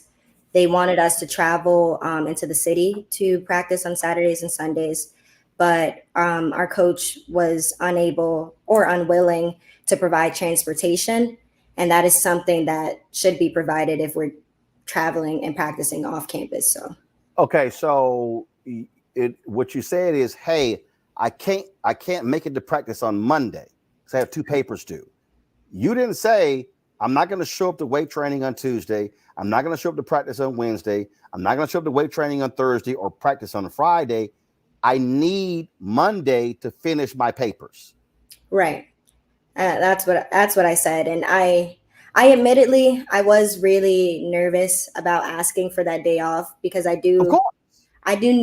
understand that like the whole idea is that I should be able to balance my academics and my athletics. And I have been able to. I have one of the highest GPAs in athletics, 3.7. I've been consistently on the athletic director honor roll. And our bowling team has the highest team GPA in athletics. So I thought that maybe if I showed her that I really you thought that was kind of important. Yeah. Okay. So all right. So and this is Coach Capri Howard, who is the head bowling coach. Bowled at I think Jackson State. Has never been a coach before. This is her first head coaching job. So here's what I'm trying to understand right here. So when was the practice where the coach confronted you, said you're off, and your fellow teammates walked out with you in solidarity with you? When did that happen? Yeah, so I sent her I sent the email stuff happened on November 29th, and she texted me the next day on Thursday asking if I could come in for a meeting in her office, but it was our NCAA mandated day off, so we ended up not having the meeting. And she said she wanted to meet with me the next day after practice. So it was December 1st during practice, yeah. So she then tells you, sorry, you're off the team? Yes. I went into practice and I was really nervous for the past 2 days about meeting with her. It hasn't been the easiest to transition with a new coach, but I've been trying to do my best all semester to just kind of be happy, be there, be the energy. And I was really nervous that I was going to get in trouble, but I didn't think that I would get dismissed. And it wasn't until her boss came into practice, the senior executive for external relations, Mr. Breon Higgins. He came into practice, and that's when I knew, okay, so this is going to be a serious meeting. And they took me into the billiards room of the bowling alley, and they told me, well, Capri, Mr. Higgins didn't say anything the entire meeting. He didn't even look me in the eyes. But Capri said that I have been disrespectful all season and that my last email was entirely disrespectful, that she no longer wishes to work with me because my energy is a cancer to the team. And yeah, I didn't. And so that happens. And then when your fellow teammates find out what happened, they leave practice in solidarity with you. Yes, because I asked her what was disrespectful and if we could have a conversation and she could clarify with me what I've been doing wrong. And she told me that sending that email in the first place was disrespectful because I had all my teammates on there, but I was only replying to her email that was a team email. Right. And that, yeah, she said that I had all my teammates on there and that I did too much and that I didn't even have to do all of that. So go ahead. I was just going to say I walked out of the room and I looked at all my teammates were looking at me and I looked at them and I was like, I'm no longer your teammate. And everybody was just really shocked and they just started packing up their stuff. And they said, well, if you have to leave practice, we're leaving practice too, because what does she mean kicking you off for sending an email without even a conversation about it? And so your fellow teammates leave out, and then they find out that all of their scholarships have been revoked. Yes. So my teammates walk out with me. And as we're walking out, Mr. Higgins calls behind us and he says, well, you guys know that if you walk out of that door, he said, if you know that you walk out of that door, then you won't get your scholarship back. We can take your scholarship away. And everybody just kept walking because we didn't think that that was something that they could do. We were under the impression that our scholarships were protected by a contract. And the only way to break that contract is if you physically signed saying that you voluntarily do not want to be in that contract anymore. So and then they checked their portals and their scholarships weren't there anymore. And we weren't getting any clarification. We weren't getting any documentation. And before we knew it, it was winter break. So, so you come back. So are you still enrolled at Florida A&M? Yes, I'm still enrolled at Florida A&M. Part of my dismissal, Capri did say that NCAA rules is that if a coach dismisses you from the team, then you are supposed to be able to keep your scholarship for the whole year. So I'm supposed to be able to keep my scholarship for the spring. But what they were trying to say with my teammates was because they walked out of practice, that they voluntarily gave up their scholarships. And some of them have since left the university. Yeah, so one of my teammates, she transferred to another university because she was afraid that she would just simply not be able to afford school. And my other two teammates thought that maybe some change could happen in this first, in these first couple of days. Right. But they got to school and they didn't have their scholarships and they weren't getting any help. So they made the best decision for themselves and their families to go back home. Are you and your family considering suing Florida A&M? I'm not sure about that. Are you planning to stay at Florida A&M after you finish the spring semester? I would love to stay here at FAMU, and that's the most disheartening and sad part about this is this has really grown to be my home. That's the only I came here because I was told that this would become my home, and it has.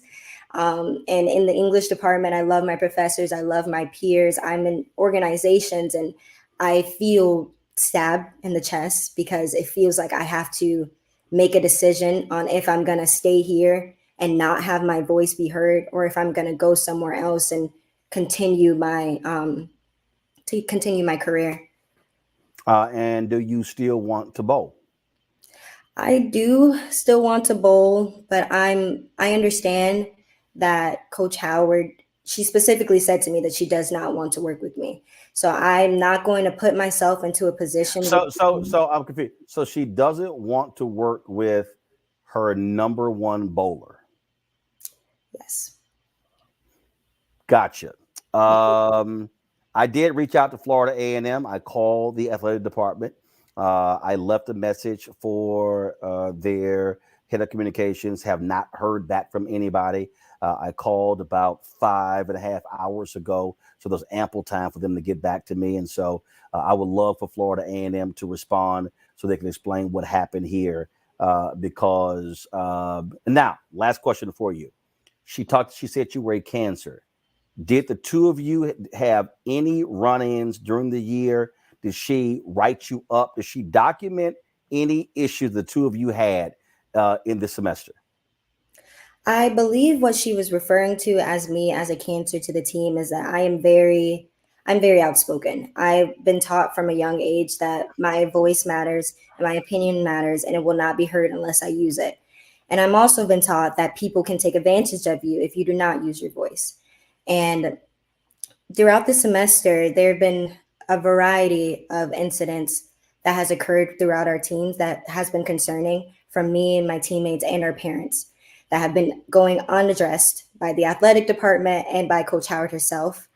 But specifically in the past, I did have another email situation with her because she made a rule about 2 tournaments in, saying that we weren't allowed to sit down at any time during competition.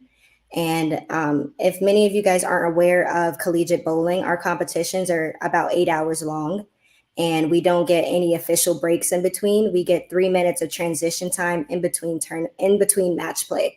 So we compete against one team for a couple of hours, we get 3 minutes to transition, and we compete against another team for a couple of hours. In those 3 minutes, they allow us to take a seat, drink water, fuel ourselves with food and things like that. But Coach Howard decided that we were not allowed to sit down anymore. And she told us, she said the reasoning why was because we needed to boost our endurance. She said that we were not showing that we were athletic enough. She even went to, it's 3 minutes. Yeah. That's it. So y'all will sit down for 3 minutes, but the rest of the time you standing up. Yes. Okay. I didn't feel comfortable with that. None of my teammates felt comfortable with that. First of all, I played baseball in college, and when we came in to bat, we sat down. Yes. Matter of fact, I don't know if I'm trying to think basketball, football, volleyball. I don't know of any sport where you can't sit down. Yes, every sport you sit down. I don't. Okay, And that's a new one to me. Yes, that was an incident that happened. And another incident that happened was we got to the hotel room at our first tournament, and she gave me and 2 of my teammates a key to our hotel room. And we entered our hotel room, and there were only 2 beds there. And we told her that we didn't feel comfortable sharing a bed. And she told us that there was nothing we could do about it because the hotel was fully booked. So we would just have to deal with it. We asked for multiple things. She said there was nothing we can do about it. One of my teammates ended up having to call her mom and have the mom speak to the coach. And when her mom spoke to the coach almost immediately got us another room. So one of us would have our own bed. So I guess the hotel wasn't full. Yes. And she, after that, the same time where she initiated the no sitting down rule, she initiated another rule saying that she would no longer be speaking to parents, that she does not want to speak to anybody's parents at any instance. Don't have your parents call me, text me. Don't put your parents on the phone when you're on the line with me. So, wow. Yeah. And I take it y'all shared this with the athletic director, Tiffany Sykes, and others, this back and forth with this new bowling coach. Yes, we attempted to share it with Tiffany Sykes, but she instructed us that the direct line to speak to her would be through our sports administrator, Mr. Breon Higgins. So we were having basically bi-weekly meetings with Mr. Higgins, just trying to come to some understanding, some consensus, right, some leveling ground. And he consistently told us, along with the athletic director, that the head coach is allowed to do what she pleases, and it is not in their position to try to tell her how to run her team. So Coach Howard used that statement throughout the season. I'm the head coach. This is what I want to do. This is what I said. And when she implemented those new rules, during practice, I was supposed to have an after practice solo session with her. And in the discussion of those new rules, some of my teammates were really upset about having to stand up, obviously. And she ended up getting upset about the fact that we were asking her questions about why do we have to stand up? What's going to happen if our feet hurt? What are you going to do if we sit down?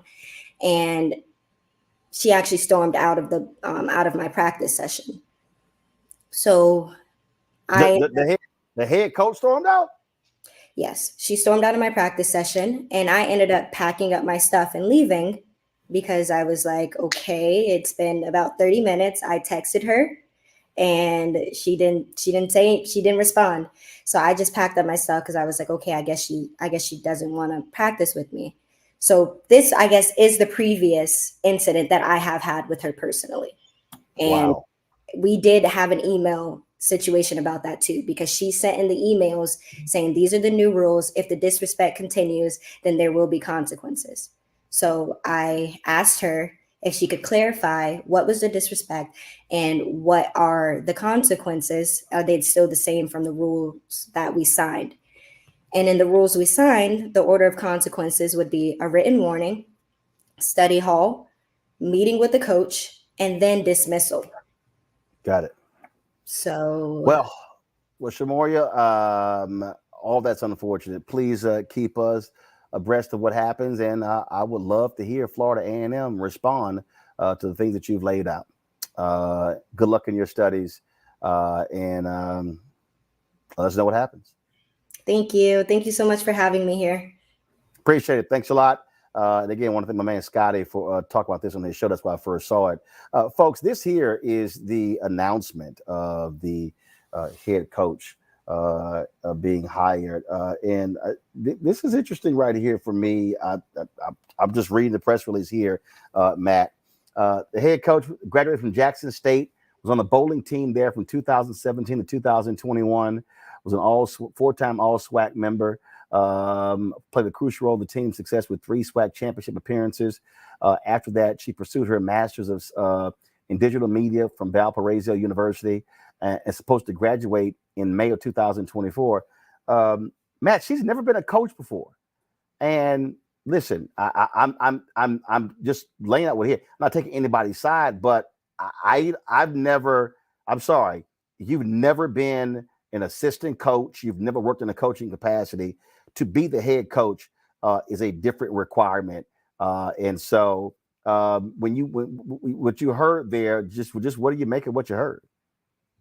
Well, first, in terms of her being a coach, I don't know if bowling is a sport where you have to have coached previously. Hell yeah. I mean, I would imagine that's helpful, but everybody has to start there's no sport. Here's the whole deal. There's no sport. I'm sorry. I'll go ahead and say it. I don't care who you are. I don't care if you're man, woman, HBCU, PWI. You don't go from being a player 2 years ago to being the head coach 2 years later. That's like saying I was the editor of my college newspaper, and 2 years later I had the requisite experience, and I've never edited anywhere else as a professional to become the executive editor of a newspaper. That don't happen. But I digress. Go ahead.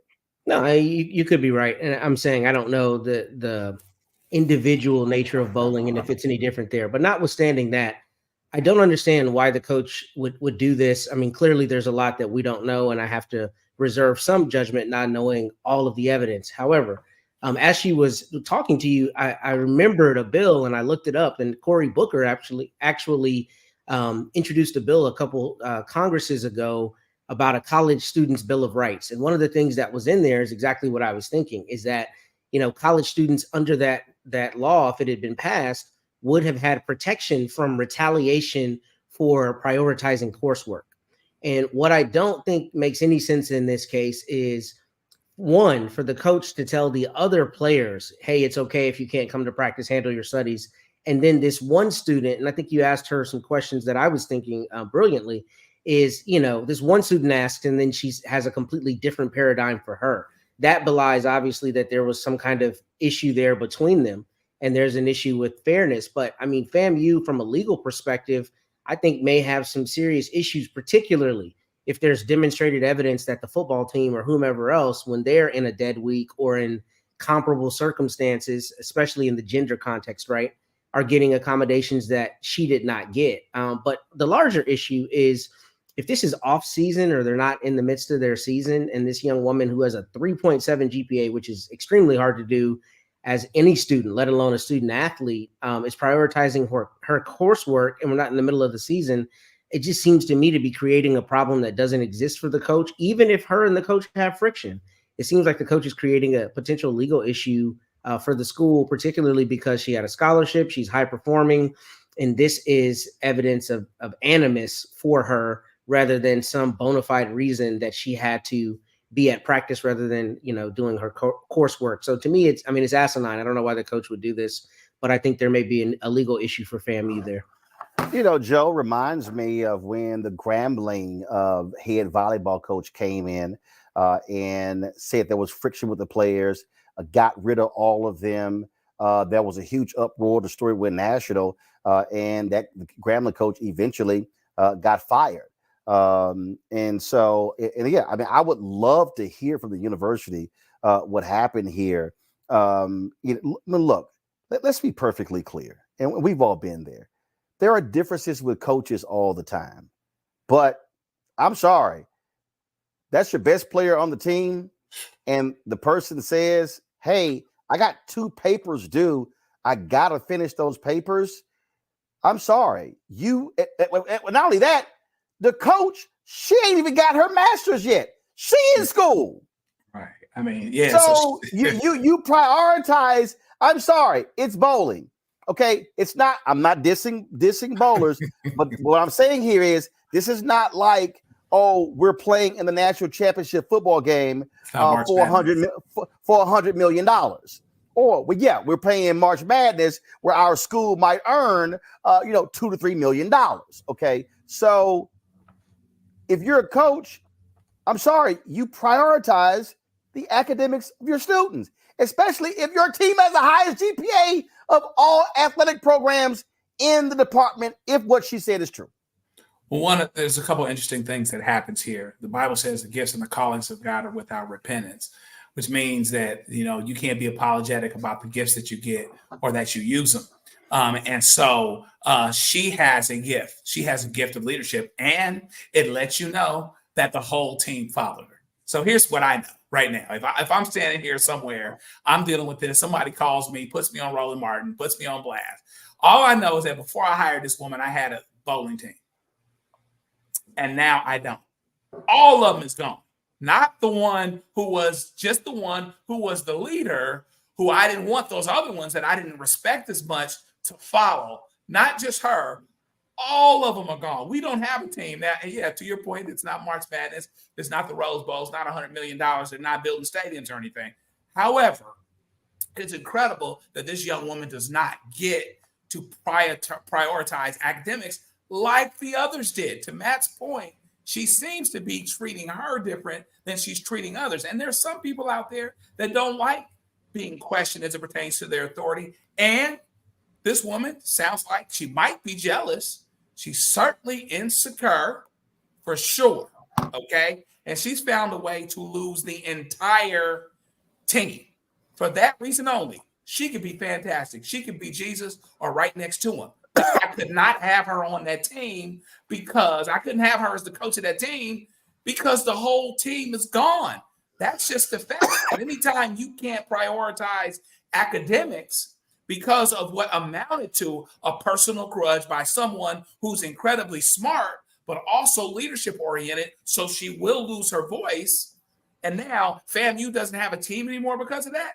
Shoot, I could never have that. I would go out of my way if I were them to keep from getting sued. To Matt's point, bring all of those guys back and have it be just like it was, minus that coach. Michael. Yeah, Roland, they're called student athletes for a reason, because you're a student first and the athlete second. So actually, I just want to real quick, Michael. That's not what the NCAA was actually embroiled in a lawsuit, and the NCAA lawyer coined the term student athletes in order to shield them in the lawsuit. That's actually where the name came from. So they don't actually believe they're student athletes. They actually believe they are athletes who happen to be students. You're saying the NCAA or the students believe that? No. The NCAA, right? The NCAA created the phrase student athletes to protect them in a lawsuit Right. that was actually filed. If you straight up, if y'all not lying, if everybody who's watching, if you go to my YouTube channel and just type in Taylor Branch and Roland Martin, you will see an interview that I did with Taylor Branch. He wrote an ebook called The Cartel, where he wrote about this here. The NCAA was facing a major lawsuit, and a lawyer for the NCAA created the term student athlete in order to protect the NCAA in the lawsuit. But the reality is, in college sports, there are athletes who happen to be students. Okay, but there was no championship. The season was over. If I heard it correctly. No. Just that means the semester was over. So semester was over. I should say, yeah. Semester was over, and they had finals. So she wanted to prioritize her grades and her tests and things like this and projects. And I'm curious to find out, what are the parents of these other student athletes, as you put it? What are the parents of these other ones who lost their scholarships? What are the parents going to say? How are they complaining to the school? What's the response from the athletic department? And will an investigation be launched into this whole matter? No. As well? I mean, here's the deal. My man Scotty Allscript, he did it on his show today. That's why I first saw it. Then when I saw it, I was like, wow. So I DM'd the sister. And look, we've covered numerous stories here dealing with HBCUs. Yesterday, we just had the Spelman president talk about the $100 million gift they got. So we covered the good, the bad, the ugly. I would love to hear from those parents, but I would also love to hear from Florida A&M. And I would say this here. I would say to the AD, Tiffany Sykes, I would say this to the president, Dr. Larry Robinson, fix this. Because if you are a student athlete and you are trying to prioritize your education, and even if there are differences between players and coaches, let me be clear, there are differences between star football players and head coaches, and the head coach and the basketball players and baseball players. But it doesn't resort to saying, get the hell off my team, and the rest of the team, y'all walk out as well. I'm going to replace all of y'all with walk-ons. That's dumb. And yes, we should have, as this woman said, have a higher expectation for HBCUs in terms of how they treat folks. And so I would love to hear if there's some other side of this story. Would love to hear that. But I will say this here. And again, I don't know this woman, nothing against her, but I'm sorry. There is nobody, okay? Nobody who is that qualified to go from being a student athlete on a bowling team, and they finish bowling in 2021, and 2 years later, they somehow have the requisite experience to be a head coach of a bowling team 2 years later. No, you have to go somewhere and learn under somebody else and learn how to lead, how to actually manage. I'm sorry. I'm just not. And let me be real clear. I graduated from Texas A&M in 1991, was a reporter for the Austin American-Statesman for 13 months, became a City Hall reporter for the Fort Worth Star-Telegram for 2.5 years. And then I became news director, morning anchor at a radio station, KKDA. So I had professional experience elsewhere before I became news director, morning anchor. You learn how to be a coach by working under somebody else. To me, that's the problem there. But I'm saying, going to a break. We'll be back. And right here on Roland Martin Unfiltered. What is it? What we do? Join the Bring the Funk fan club. You take money, go to PO Box 57196, Washington, D.C. 20037-0196. Cash App, $RM Unfiltered. PayPal or Martin Unfiltered. Venmo is RM Unfiltered. Zelle, Roland at RolandSMartin.com. Roland at RolandMartinUnfiltered.com. We'll be back in a moment.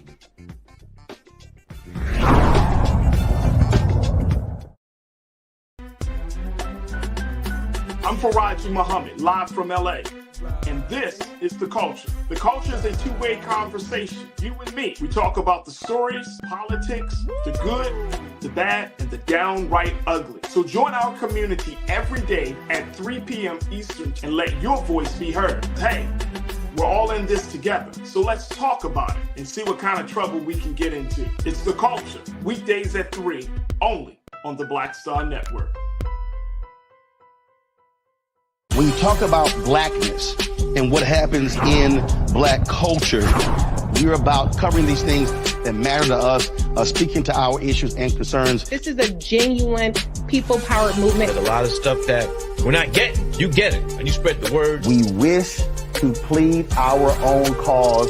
Too long have others spoken for us. We cannot tell our own story if we can't pay for it. This is about covering us. Invest in black-owned media. Your dollars matter. We don't have to keep asking them to cover our stuff. So please support us in what we do, folks. We want to hit 2,000 people, $50 this month, raise $100,000. We're behind 100,000, so we want to hit that. Y'all money makes this possible. Check some money orders. Go to P.O. Box 57196, Washington, D.C. 20037-0196. The Cash App is $RM Unfiltered. PayPal is R Martin Unfiltered. Venmo is RM Unfiltered. Zelle is Roland at RolandSMartin.com. Hi, I'm Jo Marie Payton, voice of Sugar Mama on Disney's Louder and Prouder Disney Plus, and I'm with Roland Martin on Unfiltered.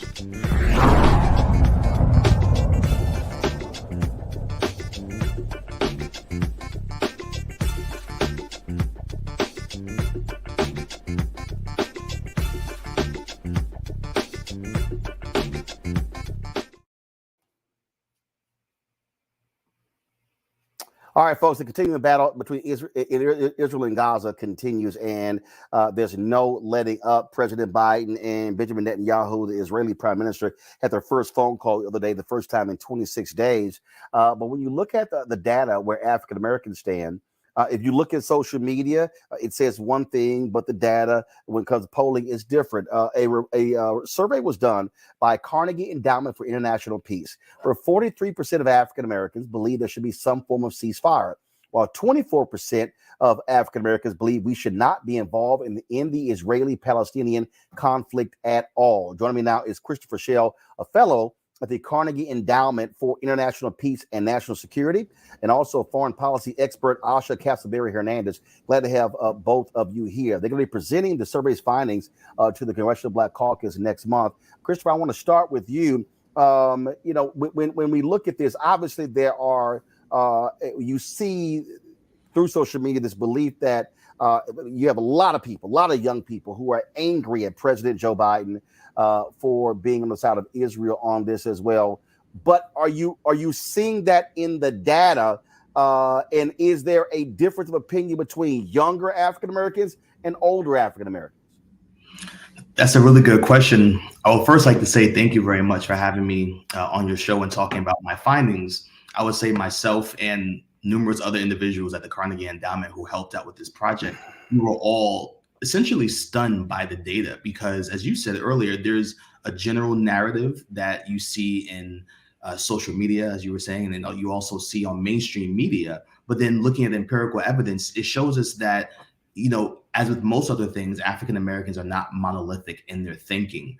To that point, we found that on the point when it comes to the presidential election, one thing that a lot of people have been asking questions about is how is the Biden administration and the U.S. government handling the situation affecting just racial minorities and Americans by and large. And one interesting point was that 65% of the African Americans in our sample size, and just so we're clear, we had 800 people who are African American, nationally represented sample size conducted by YouGov, which is a data analytics company. And we found that the overwhelming majority were saying how the way in which the Biden administration is handling this current situation in the Middle East by not going full throttle on trying to tell Israel to push for a ceasefire now and to show restraint in how it's targeting different targets in Gaza, that 65% were saying that they're not really impacted in their sense or their perceptions of how they feel about Biden, that whether or not they will or they won't vote for Biden. But what we are seeing is that amongst independent Black voters and young African Americans who are under the age of 30, we saw that there was about 20% said that they do feel worse about President Biden and how he's handling it. But then when you look at those who are over 30, and those who are Democratic voters, only 10% said they feel worse about President Biden. So what we're seeing is that, yes, amongst certain demographics in the Black community, there is a sense of how the lack of a ceasefire, the lack of pressure that's being placed on Israel is impacting how they think about the situation. But for a lot of other African Americans, that's not really the case, and whether or not they're going to vote. But the data does show is that many African Americans would like to see a ceasefire. You know, the history of African Americans, whether or not it's people who are of African descent or not, we are concerned in terms of foreign policy about human rights being respected and justice. So there is that concern, but it's not to the point where this is an issue that is really on the forefront of Black voters' minds. Asha, your thoughts?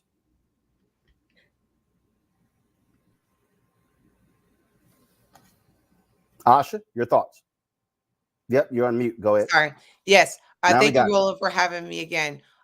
So yes, Dr. Shell pretty much explained it really well, and I'll just have to add on as far as the independent and youth voters who feel worse. I think one of the findings of why they feel that way is the fact of the matter I think that they're more engaged in various social media outlets that are feeding them depictions of what exactly is going on in Gaza versus those that are over the age of 30. So you are seeing where amongst the youth, social media, different social media outlets are feeding them depictions of, young Palestinians that are being attacked, harm, violence towards them. So that is, I think, what's definitely fueling the Free Palestinian movement effort and making them feel a little bit more connected because of what is being fed to them. Now, another point too that Dr. Shell mentioned is that 48% or more feel just not as connected when it comes to this issue. And I am not surprised about that because as a foreign policy expert, prior to October 7th, when we look at this 90-year problem, what we find that is that a lot of Black Americans are just pretty much disconnected in terms of looking at this issue, not as informed about the developments that have happened for the past many decades. The issue comes off very complex, hard to understand. So going beyond October 7th, they're taking in a lot in terms of what's being fed to them in media, but they didn't really necessarily come into the conflict with, having a big, strong understanding of the history behind the Palestinian-Israel conflict. Questions for the panel, Michael? All right, thanks for coming on, sharing this information. I just had maybe two quick questions. Number one is, in the conversation of African Americans saying they want a ceasefire, et cetera, did they express, or were there any questions to test their knowledge of the history of the conflict going back to 1948, the creation of the state of Israel, or even before that? Number one. Number two, are they also, was there a question in the survey dealing with Hamas returning the rest of the hostages also? We know the Palestinians are being oppressed, that's without saying, but was there, just curious, was there anything, a question about Hamas returning the rest of the hostages?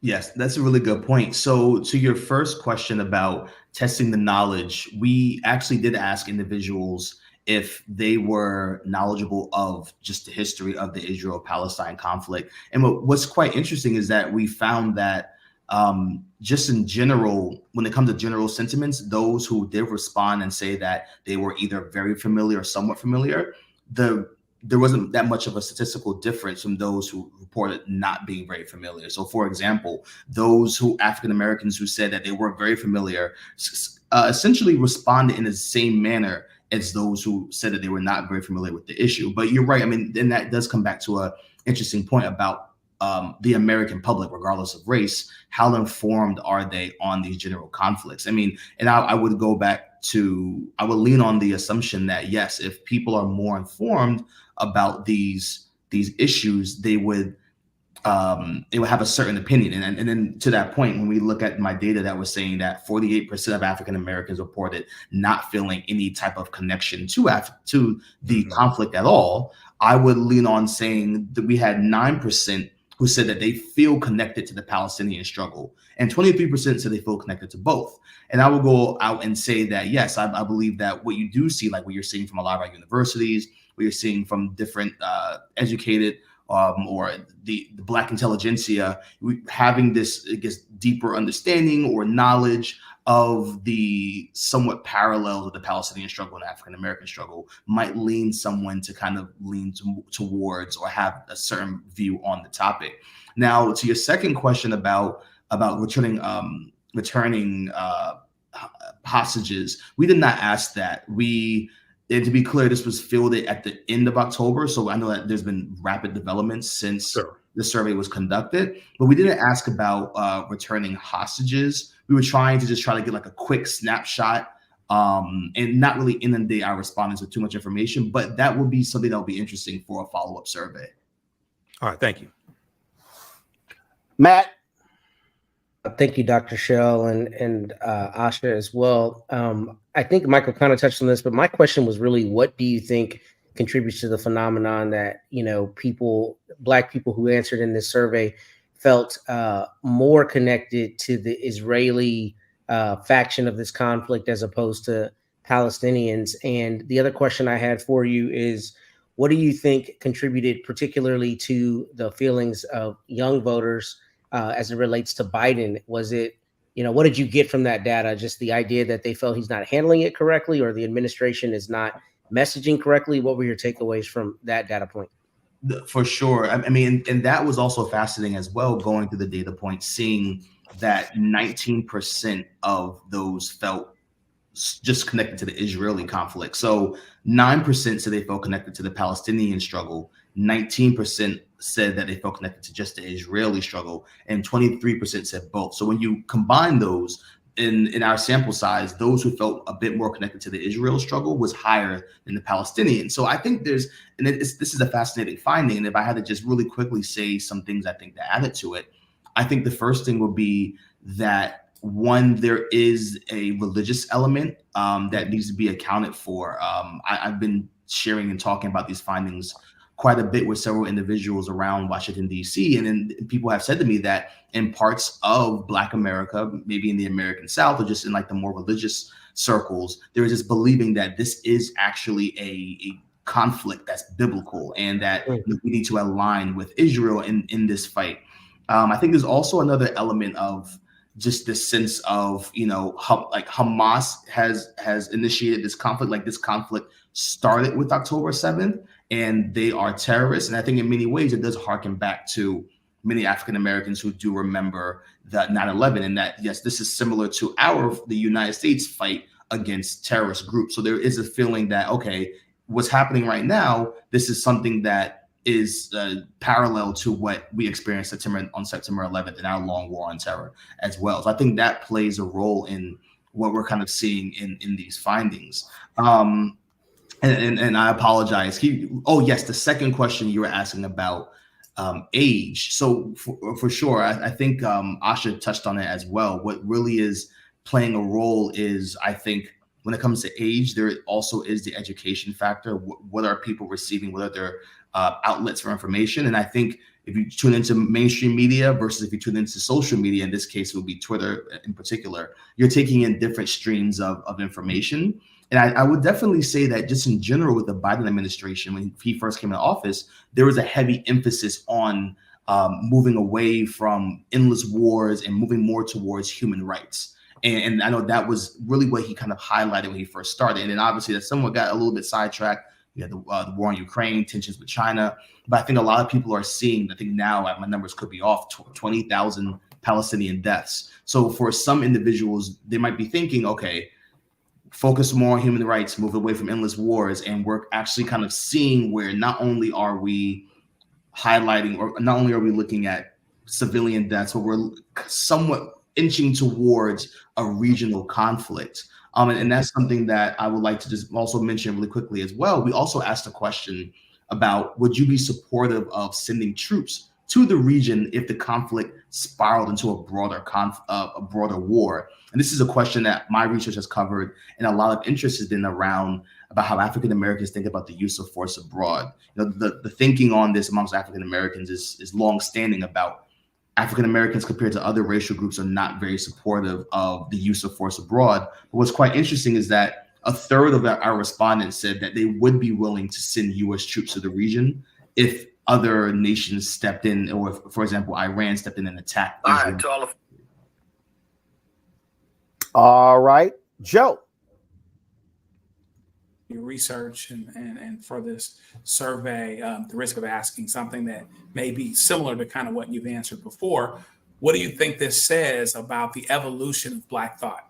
By that, I mean, you know, maybe with the point that you made about 9/11, there's some things, of course, that may be surprising, but are these evolutions and consistencies with Black thought, like with Blacks being fairly religious? You know, I remember in the church that I grew up in, we were very pro-Israel, right, as they would call it, et cetera. And so extending Israel a lot of grace. Do you see an evolution in thought that makes a lot of the findings actually make sense and say, yeah, we've been here before, and this seems to be staying the course and going further along that course? Or are there some things that you see, you know, or are there other surveys going back 10, 15, 20 years that actually suggest something different, and that somehow some part of this suggests, as it pertains to Black thought, a turning on its head? Mm-hmm. Asha, you first. Yes, I could just make just 2 points with regards to that comment. In terms of the evolution of thought, I would say that, like, for instance, going back to the religious point, that 19% look as if they, you know, they support Israel. I'm not surprised with that. I think that's trending into that aspect. So there's not necessarily an evolution, just more of a pattern. Like, for instance, when I think you had, you know, many Black religious figures just recently signed a letter saying we support a ceasefire.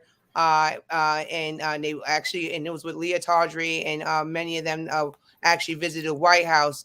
They felt that this was their time to necessarily get in, and, you know, and because of the fact that the historical background how they feel and how this is looked upon as a religious connection or background to it. So, but I will say too, that's a little bit off the thought of it. But what we have to think about too, when it comes to the evolution of it, is looking at COVID all the way up until October 7th. So since COVID-19, you start to see overall, even in the Black community, a lot of comparative politics when it comes to foreign policy, where a lot of Black Americans kind of said, okay, you know, why are you giving assistance to Ukraine or Israel? You're not taking care of us at home. So there's a lot of that going on too as well. That's, I think, part of the evolution in terms of how you look at it, you know, before COVID or before 2020 and now. So that kind of also feeds into the perspective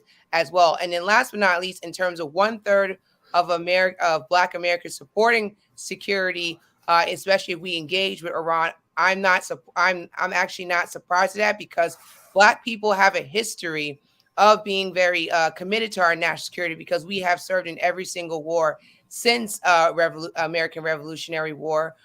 So it, you know, national security U.S., although sometimes we come off as not informed, we still have a commitment, especially when it comes to where our national security is at stake, that we have to make a stance on, do something about it. So that to me is a pattern. Then just for those, it might be something new. Christopher, go ahead. Yeah, Asha covered it succinctly, but I would just really quickly chime in and say that I think there's some brilliant scholars who have written about this from the historical standpoint. You know, right now what we're doing at Carnegie when it comes to like really trend tracking with empirical data, African-American public opinion, is just fairly new. So hopefully down the line, 30 years down the line, we'll be able to have a trend set, because we're doing this, you know, on a yearly basis. But what I will say is that we have seen from just the historical record in African-American writing that attention and opinion on this conflict has ebbed and flowed. So we saw there were flashpoints in the 60s. So even in the 1960s, you had Black Panther Party, Malcolm X, and in the 80s, you had Jesse Jackson come out in support of the Palestinian struggle, the PLO. At the same time, you have Bernard Rustin. You also have Walter White, who are also in favor of supporting Israel. So even historically, we've seen these flashpoints where you see on both sides of the aisle opinion towards supporting Israeli nationhood and supporting a Palestinian state in the lives of both groups of people. So I think what we're actually seeing is a revival just in general of this sentiment. I think social media plays a major role where now maybe in the 60s, you only had a couple of individuals voicing their opinion, but now we're seeing more individuals voicing their opinion because of social media access to information. But I will actually go on to say that I think that these sentiments on both sides of the aisle has always been there. I think now with just the advent of technology, they're more pronounced. All right, Danny. Christopher and Asha, I certainly appreciate both of y'all being on today's show. Thanks a lot. Thank you. All right, we appreciate it. And again, Matt, Joe, Michael, thanks for being on the show as well. I appreciate it. Y'all be sure to have a great weekend, folks. Tomorrow, I'm going to be in Atlanta for the Urban One Honors. Looking forward to being there. TV One is celebrating its 20th anniversary. I was one of the folks who was the face of the network and helped build that network. And so look forward to being there. And then next week I'll be broadcasting from Florida Monday, Tuesday, and Wednesday. So we'll still be bringing the funk. Folks, support us in what we do. Your dollars are critically important for us covering the issues that matter that mainstream media is going to ignore. So you can join the Bring the Funk fan club by sending your check and money order to P.O. Box 57196, Washington, D.C., 20037-0196. Cash App, $RM Unfiltered. PayPal on Martin Unfiltered. Info is RM Unfiltered. Still, Roland at RolandSMartin.com, Roland at RolandMartinUnfiltered.com. You can, of course, download the Black Star Network app, Apple phone, Android phone, Apple TV, Android TV, Roku, Amazon Fire TV, Xbox, Samsung Smart TV. You can also support us by getting my book, White Fear, How the Browning of America is Making White Folks Lose Their Minds, available at bookstores nationwide. And folks, if you have not seen the promos, we have our Rolling with Roland interview with the great Lou Gossett Jr., folks. We had a fabulous conversation with Lou, Oscar winner, talked about his long history in Hollywood, a fascinating conversation. You do not want to miss it. So go to the Black Star Network app, or you're going to wait for the restream of the interview. You can also go to our YouTube channel as well. And so it's really great. Folks, that's it. I'll see you guys on Monday right here on Roland Martin Unfiltered on the Black Star Network. Holla!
Folks, Black Star Network is here. I'm real revolutionary right now. Support this man, Black Media. He makes sure that our stories are told.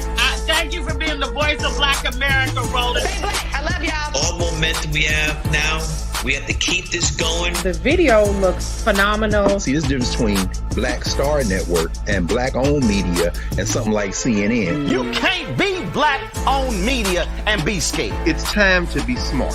Bring your eyeballs home. You dig?